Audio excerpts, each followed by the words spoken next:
You're listening to the Monocle Daily, first broadcast on the 20th of October 2025 on Monocle Radio. Has President Donald Trump switched sides again between Ukraine and Russia? How much of a giant stride forward would Japan's first female Prime Minister represent?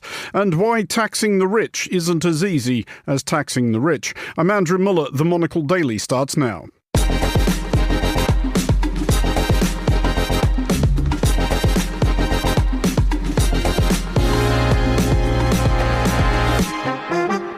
Hello and welcome to the Monocle Daily, coming to you from our studios here at Midori House in London. I'm Andrew Muller. My guests Nick Gowing and Rainbow Murray will discuss today's big stories, and we'll hear from Daily regular Julie Norman about the new book she has co-written, attempting to shed some light on the past, present and possible future of Gaza. Stay tuned, all that and more coming up right here on the Monocle Daily.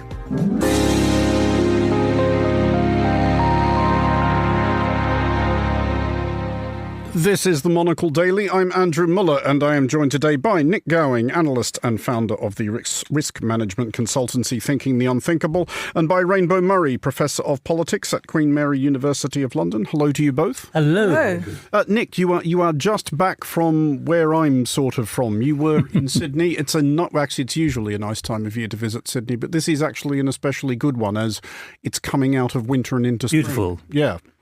Glorious place, wonderful temperatures. I was there, though, for a conference about food and the real stresses on food and how food is going to be provided in future, how even your country, Australia, is suffering significantly from drought and floods and isn't sure where the guarantees of food will come from in the future. Rainbow, on the subject of food, you see how seamlessly I've done this. You have undertaken something of a culinary odyssey tied to a very specific biscuit. Do please explain. That's right, you stole my segue. I was going to say, Nick has been on a long journey to talk about food, and I'm going to talk about completing a long food journey. Apologies for treading all over that, but please explain nevertheless. Yes, there is a biscuit called Biscoff or Speculoos or Lotus, depending on where in the world you are, and it comes with a spread known as Biscoff spread or cookie butter, and you can make a variety of desserts with it. And my Biscoff-obsessed child has asked me to make a variety of desserts. So I've done the Biscoff donuts, the Biscoff cheesecake, the Biscoff studded cookies with a Biscoff filling, Biscoff balls, which are sort of chocolates, small chocolates with Biscoff spread in the middle, and I've finally made it to the Biscoff cake. This isn't sponsored content, is it? We haven't arrived at a point at which daily guests are doing backroom deals with various commercial entities and saying, I'm going on prestigious current affairs forum, the Monocle Daily. I will mention your product several times at the top of the show. If I were, I'd probably get into a lot of trouble for saying that other brands of the same recipe are available and that I may possibly have used one of those other brands in my cake. If anybody from Biscoff is tuning in, you can make your own arrangements with Rainbow. It could be the Witkoff.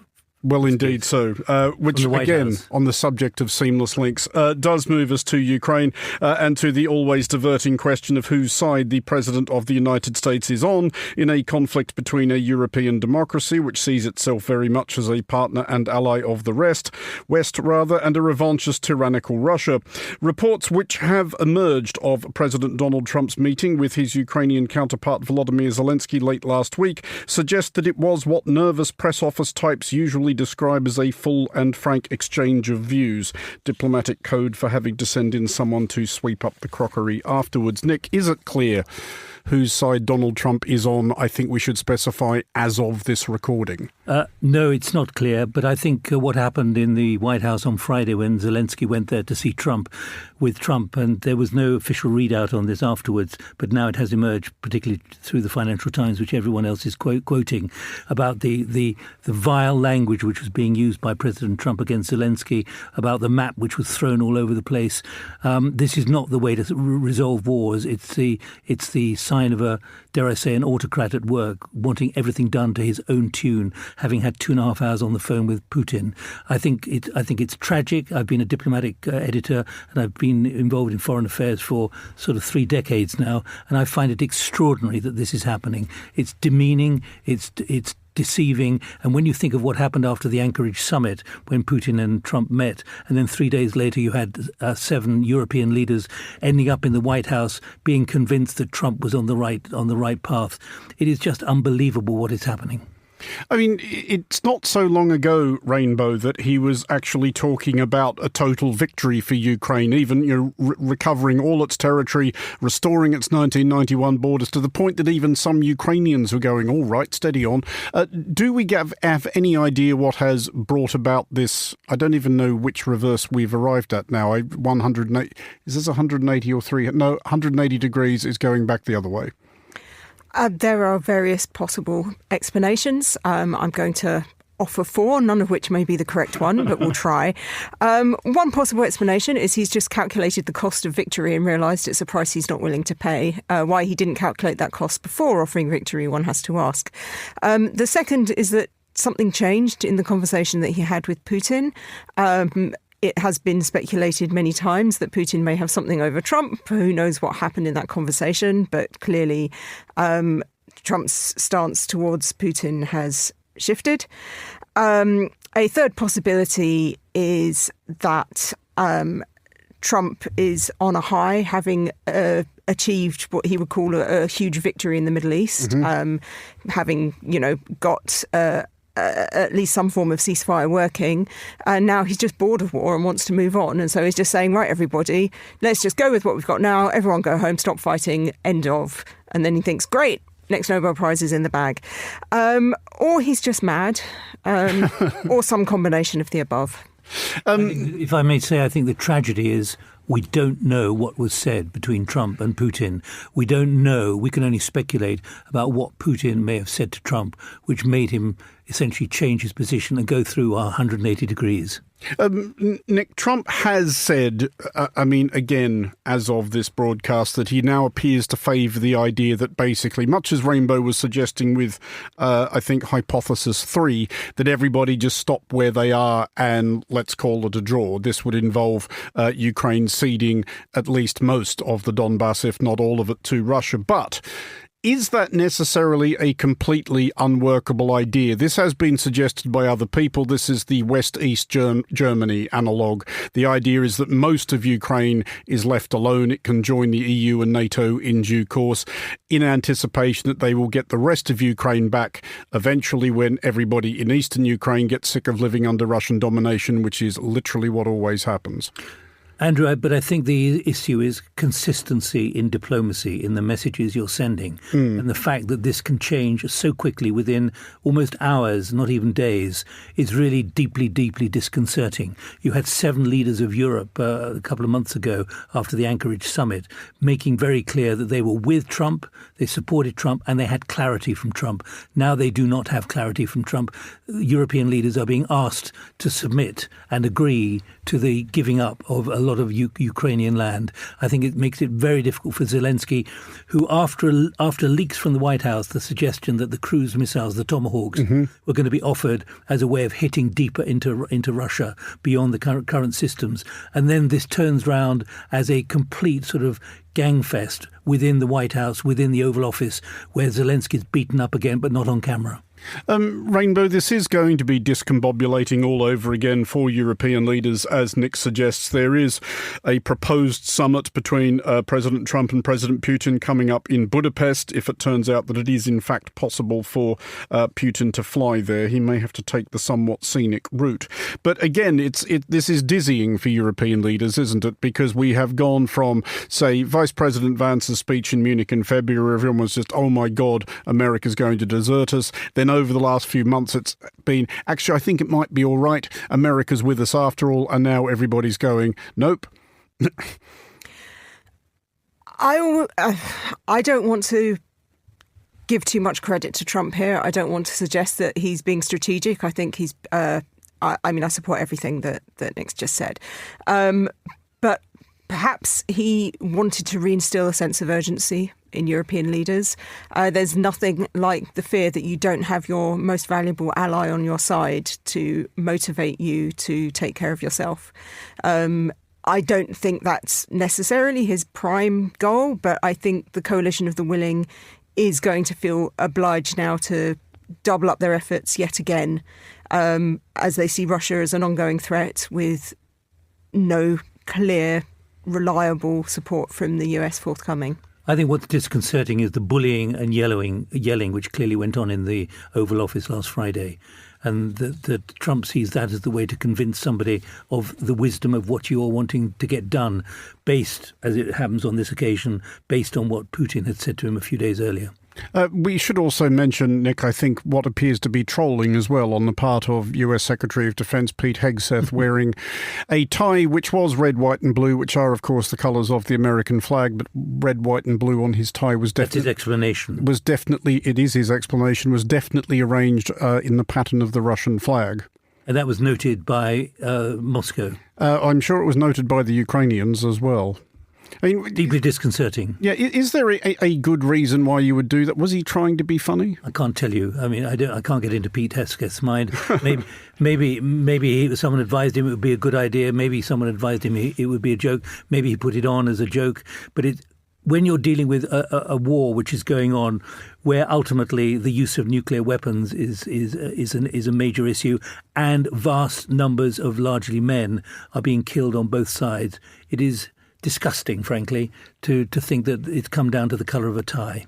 Well, I don't think sartorial choices at that level are made by mistake. There's a lot of emphasis on what diplomats and world leaders wear. We saw how much criticism Zelensky got for not wearing the appropriate suit and that infamous bullying in the White House in February. And he changed his sartorial choices to be more considerate of his hosts. And was credited for it. We've also, if you think about Trump's recent state visit to the UK, every outfit that every person wore was carefully chosen because of the subtle political messaging going on underneath. So I don't think this could have been an honest mistake. Well, to Japan now, which appears poised to appoint its first ever female prime minister. She will nigh certainly be Sanae Takaichi, who became leader of the Liberal Democratic Party upon the resignation of previous Prime Minister Shigeru Ishiba, who resigned following a run of lousy election results and in anticipation of the party holding another lousy election result in his honour. The Liberal Democrats, who have governed post-war Japan far more often than not, no longer command a majority in the House of Representatives. Takaichi has made a deal with Nippon Ishin, or Japan Innovation Party, a newish conservative populist outfit. Nick, you were in also Japan reasonably recently. Was there at this point great excitement about the prospect of a female prime minister? There was great excitement, but it is breaking a mould. I mean, you cannot overstate the fact that if you look into the Diet, which is the Japanese parliament, almost everyone in that chamber is in a dark suit with a dark black tie, and particularly from the Liberal Party, and therefore this is a big break of the mould. But she is a very conservative politician with conservative ideas, which are very supportive of Japanese nationalism. So it is a move to the right. A couple of things there I'll come back to, but she is... I think not what people are tending to expect of the mould-breaking female leader rainbow. Possibly, I mean, the comparison with Margaret Thatcher has been made. On the one hand, a great pioneering female figure, but one whose interest in the actual advancement of women as a thing seemed fairly limited. You may be surprised to learn that there's actually more of the Margaret Thatcher type of women world leader than there is of the Jacinda Ardern type. It's sometimes easier for a woman who happily upholds the status quo to be accepted by that status quo than a woman who is trying to break the mould.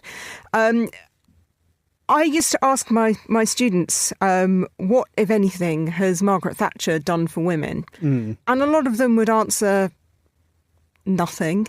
And I would come back to them and say, well, maybe on a policy perspective, that's true. And I think that's what we're seeing in Japan as well. We're seeing someone who is very much on board with patriarchal policies and rejecting things that are trying to improve women's position. But I don't think you should undermine the symbolic value having a woman leader. It demonstrates that this can actually be done. It absolutely demonstrates that it can be done, that there is no justification for excluding women from power. It is a remarkable change in Japanese politics to have a woman. I mean, this is a very, very important step.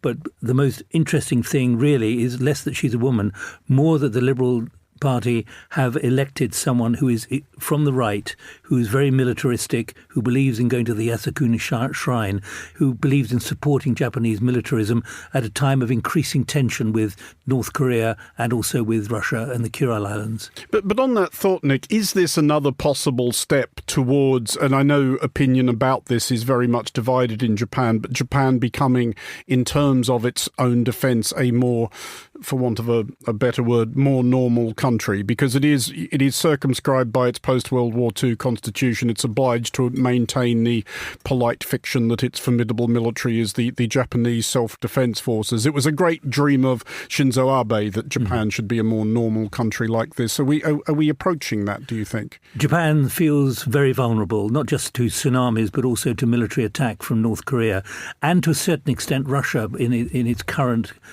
thinking from Moscow, because there are up in the northeast the Kuril Islands, half of which are Japanese, half of which are Russian, and the Russians want the whole lot back. Therefore, asserting itself, they've had what they call self-defense forces for many decades.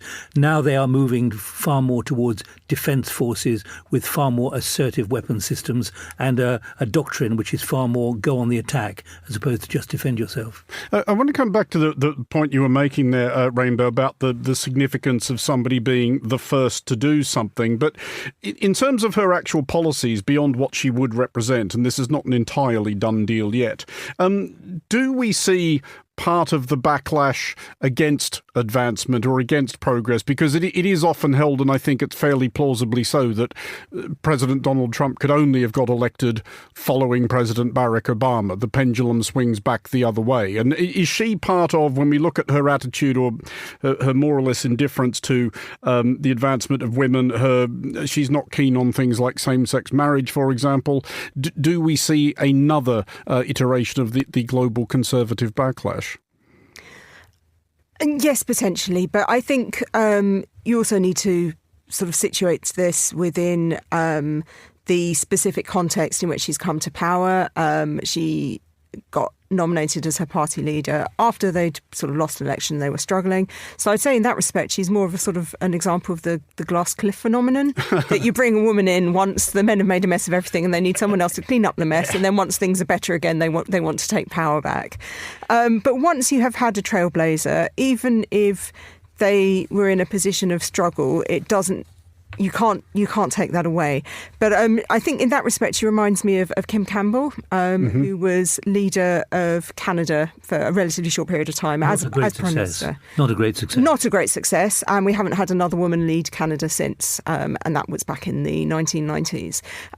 So it will be very interesting to see whether she manages to change the image of women in positions of power, or whether all she does is reinforce both patriarchal policies and prejudices about women's capacity to govern. My suspicion is that being deferential to a woman leader is going to be difficult for a lot of the men.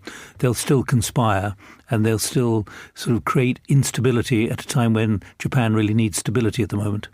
Well, to France now on the subject of countries needing stability, which is apparently not a decision being made by the extremely wealthy. Reports have it that many of France's better off have begun relocating their finances to such jurisdictions as Luxembourg and Switzerland, which don't change Prime Minister every other week, or if they do, nobody notices, and have less of a history of brandishing pitchforks at the well-to-do.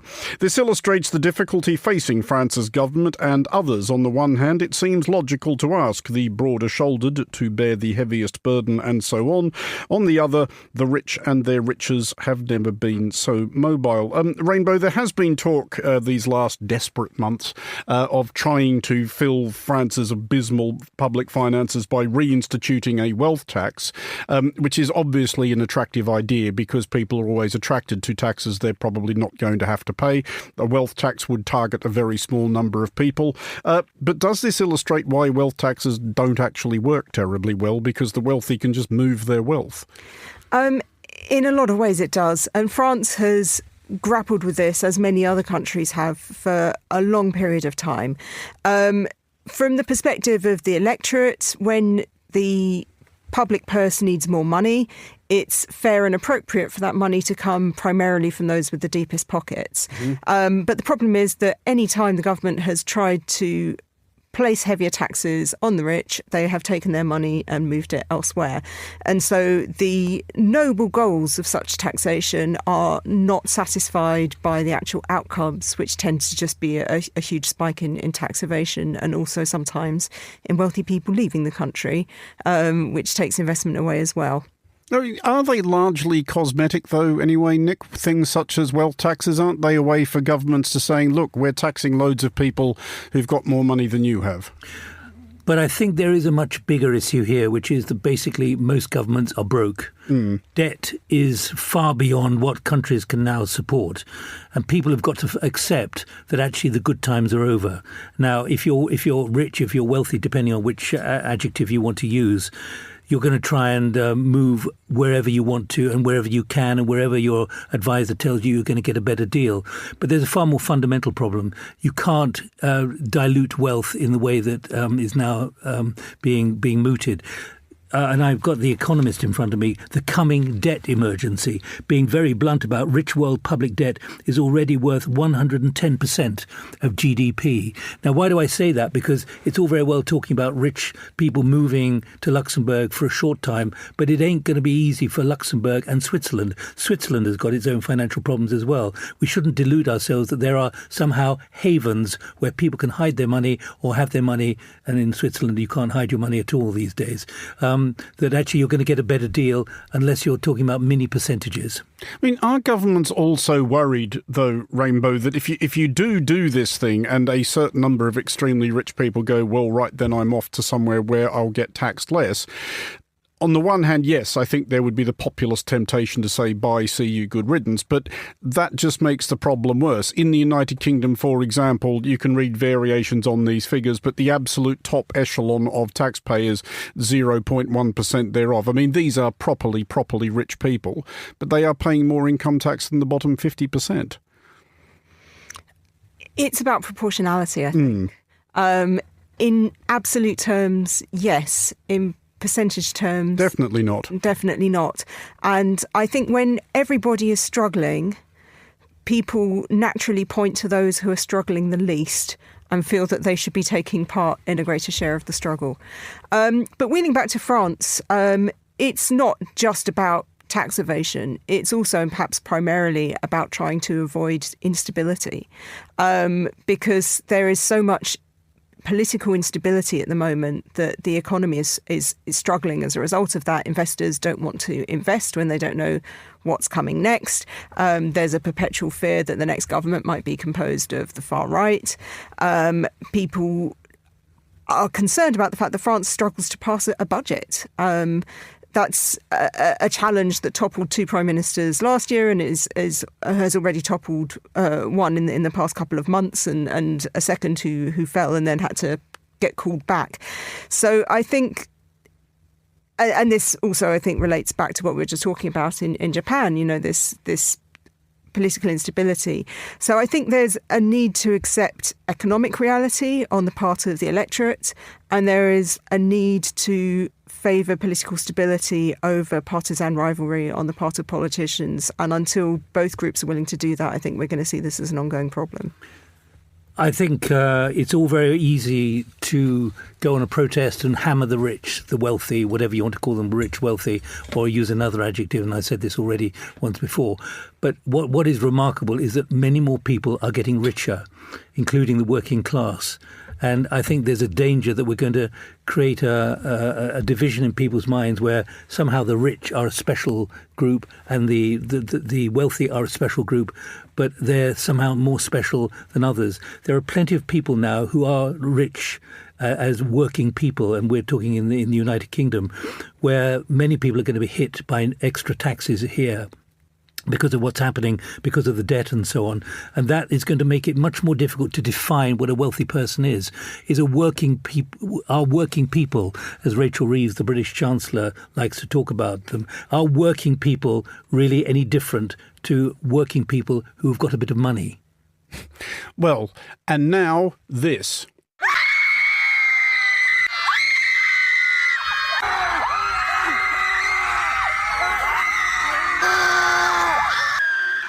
That, it says here, is an excerpt of the deliberations of Scream Club, apparently a thing in which groups of annoying idiots gather in public and shriek performatively in public spaces with a view to putting the footage on social media where people will watch this for some reason, as opposed to the pinnacles of literature and cinema they could be accessing at no charge on a machine in their pocket.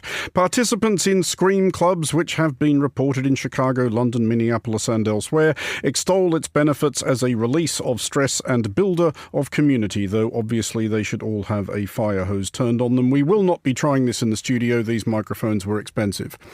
Rainbow, do you fancy a go at this? Would you participate in Scream Club? Personally? No.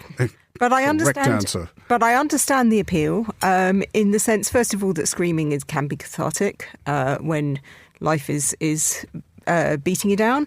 But also, one of the points that these clubs make is that it is a way for people to come together in a form of community and alleviate stress without having to spend money or drink alcohol.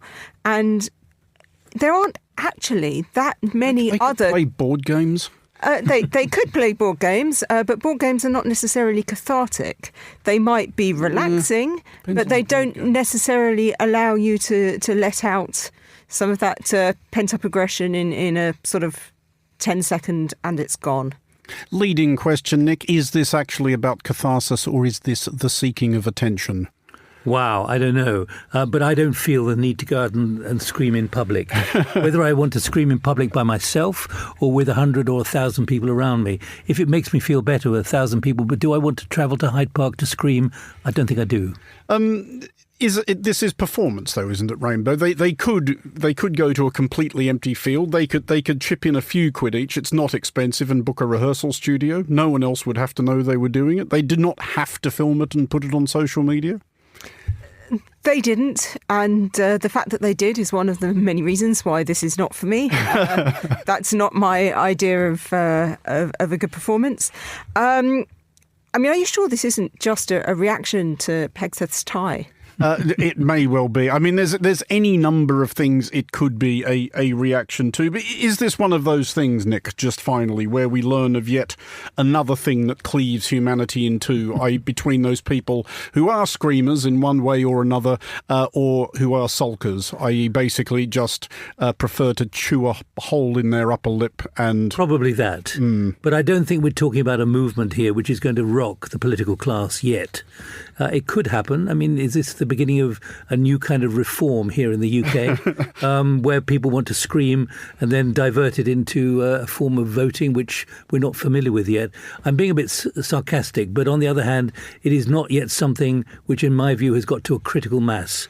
Well, we'll know about it when it does. Nick Gowing and Rainbow Murray, thank you both for joining us. Finally, on today's show, for obvious and depressing reasons, no patch of earth has consumed more of the world's attention these last couple of years than the Gaza Strip, a tiny stretch of earth which you could just about wedge sideways into London between Heathrow Airport and Dagenham. All of that coverage has promoted little understanding, however, partly because Israel has disbarred foreign media from working in Gaza, mostly because the ceaseless churn of horrifying headlines has left little time for historical context. A new book by Julie Norman, Associate Professor in Politics and International Relations at University College London and a regular panellist on this programme, and Maya Carter-Hallwood, Professor of Middle East Politics at Kennesaw State University, aims to change all that. The book is called Gaza, The Dream and the Nightmare. I spoke to Julie at Midori House earlier and began by asking about the difficulties of writing about a place you can't visit.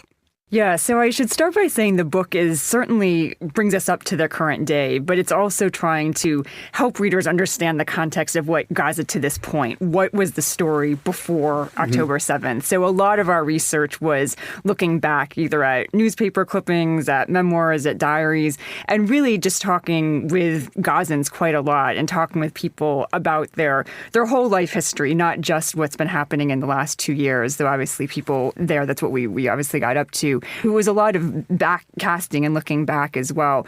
For the current war, like all journalists, like all researchers, yes, absolutely impossible to be there on the ground. I did spend a lot of time in the West Bank and Israel talking to as many people as I could there.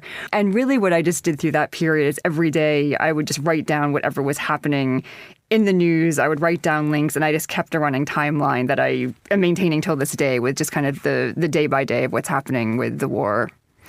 Because it was interesting hearing the voices of the Gazans you speak to about the place they grew up in, the place they think of as home, because it is mostly discussed and framed as a battlefield and its people largely as either perpetrators or victims. And obviously there's always more going on to any place than that. But do Gazans think of themselves as, by this point, different from their fellow Palestinians on the West Bank? Do you get any sense that they have grown apart culturally, politically, spiritually, however?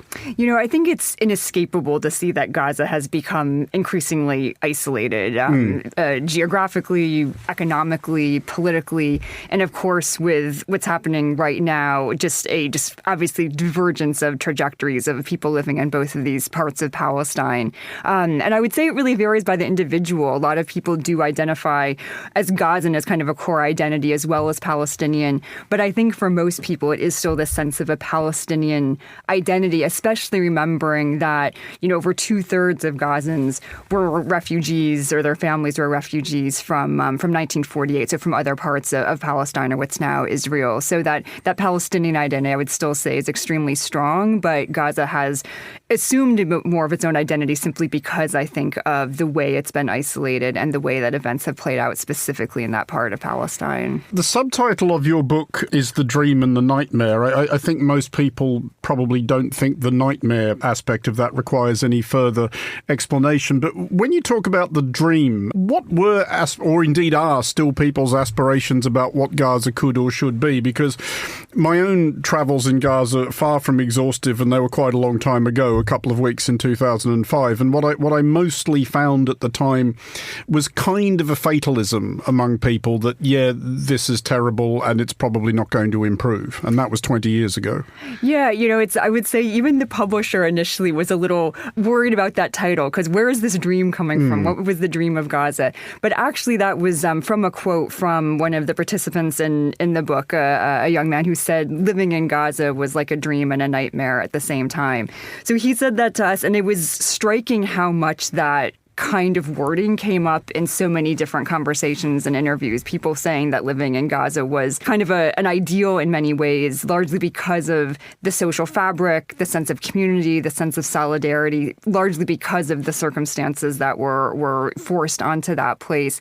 But I think there's more to it than that also, and we really do try and tease this out, again, by telling the more historical story of Gaza, this idea that Gaza City was this very vibrant crossroads for centuries, if not millennia, you know, prior to when we started using words like Israel and Palestine to describe it.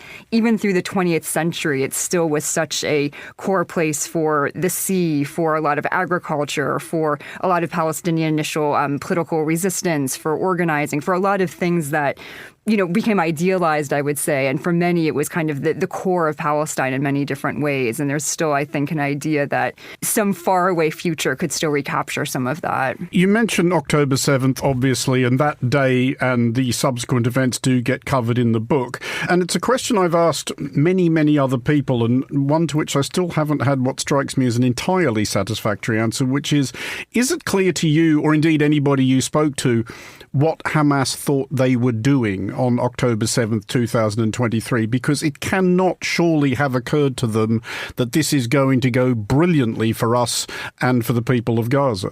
Yeah, I think there were a couple of things. And again, we are still trying to piece together what the rationale was there and even how far the strategic thinking in Hamas as an organization went around this.